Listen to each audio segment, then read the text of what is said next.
is our heart of Mbale in terms of connectivity. If this place goes down, we cannot achieve connectivity and research to run over this infrastructure in Mbale. As with criticality, one of the things we maintain is it has to be powered 24/7. And this power has to be smart in such a way that we don't spend a lot of money by making it and having it powered up. So we have three sources of power. We have the meme in that covering thing that we had. Then we have a generator, standby generator that is automatic, and we just added as part of our system, added the solar wind energy.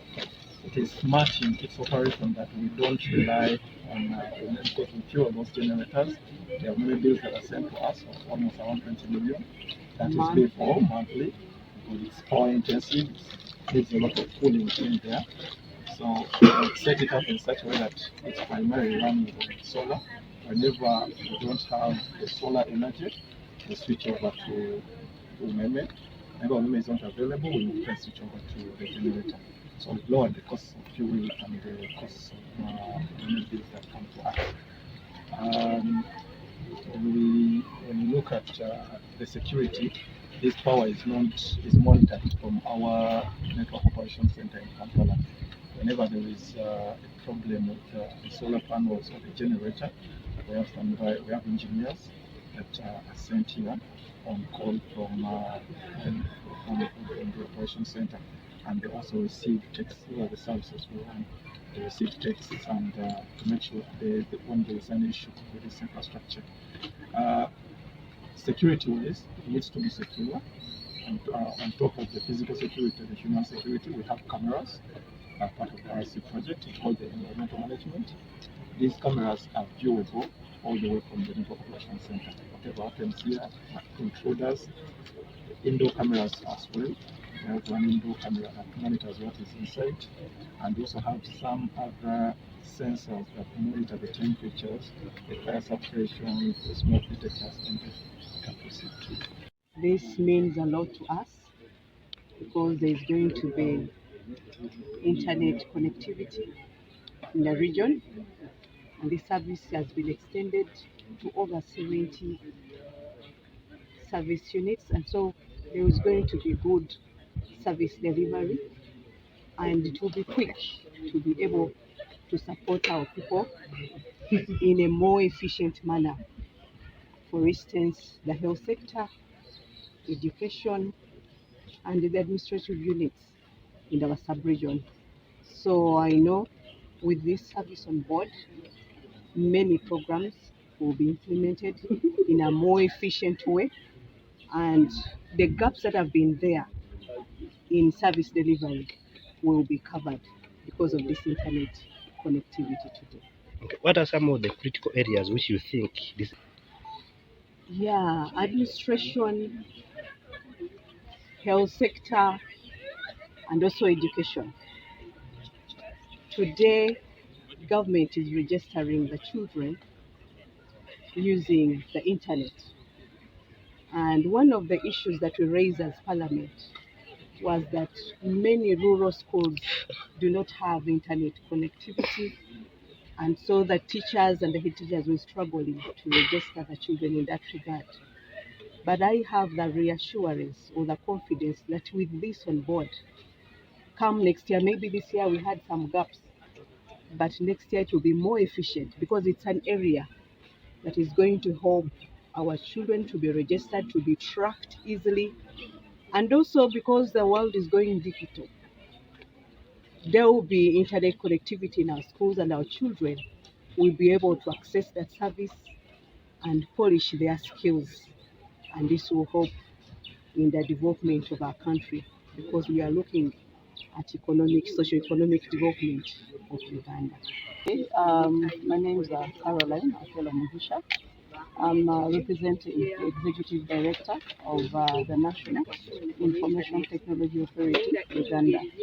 We are here in Mbale district, and we have been in the other districts. Hoima, we've been in Soroti, because we are celebrating the successes that the government of Uganda, through the World Bank, has achieved, and through NITA, achieved in connecting the country.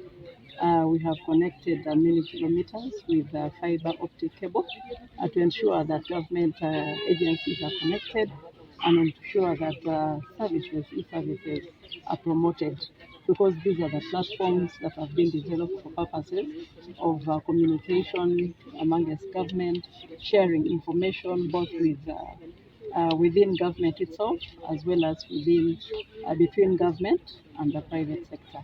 Specifically for this In terms of the government services, connectivity, it has supplied the city. It has also supplied the district. You know now that both those administrative units need to be taken care of. And also, as we will see, the DCIC has been connected, and then the university as well. This is the transmission site, and the purpose of a transmission site is that as internet is connected across, it has a certain level of strength, and these transmission sites enable us to relay this internet further, and that is why we have 25 up to 25 transmission sites within the country. And we know that with that, the quality of the internet that is required at the district local governments across the country would be sufficient. What is important about the transmission site is that when the fiber optic cable is connected, it actually goes to all the districts and all the government departments where it has been connected, and the transmission sites just relay. So in terms of the sub-region, this is covered. We also have what we call the hubs in our respective places. So in between the transmission sites, the internet is strengthened so that the end users, the district and local governments, are able to receive this internet. Thank you very much. You're most welcome. Thank you. Yeah, my name is Tekwe Moses, and we're glad to see you here. I want to appreciate you so much, the NITA people and the government for the services you have given to us. That's your installation you put here, and plus you are also trying to modify a bit, adding some things. As Principal was saying, we have bought land here. We have extended the internet because when you came, you gave us 2 access points, and I have managed to add more 5. So almost the whole school is covered by the Wi-Fi. The girls' wing is covered. Part of the administration residence is covered. Staff quarters is covered with Wi-Fi.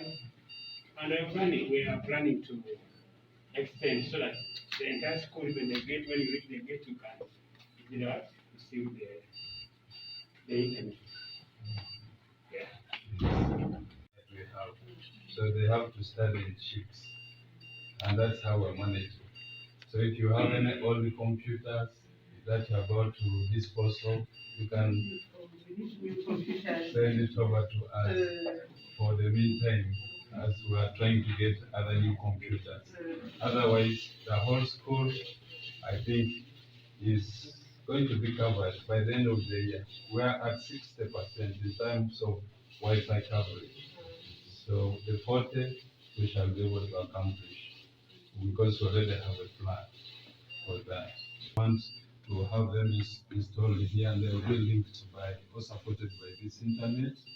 The other is we want to have the intercom within offices. When you came at the gate, you interrupted. We were using walkie-talkies, but now I want to use the telephone, which is supported by internet. So there's with very many children, from primary to secondary to university. So there's a lot really that it has to do. So if you could come in, we had a promise by UCC to support us with a few computers, but it's not forthcoming, I think, because of budgetary constraints. But if NITA also could do something to make our lives better. Thank you.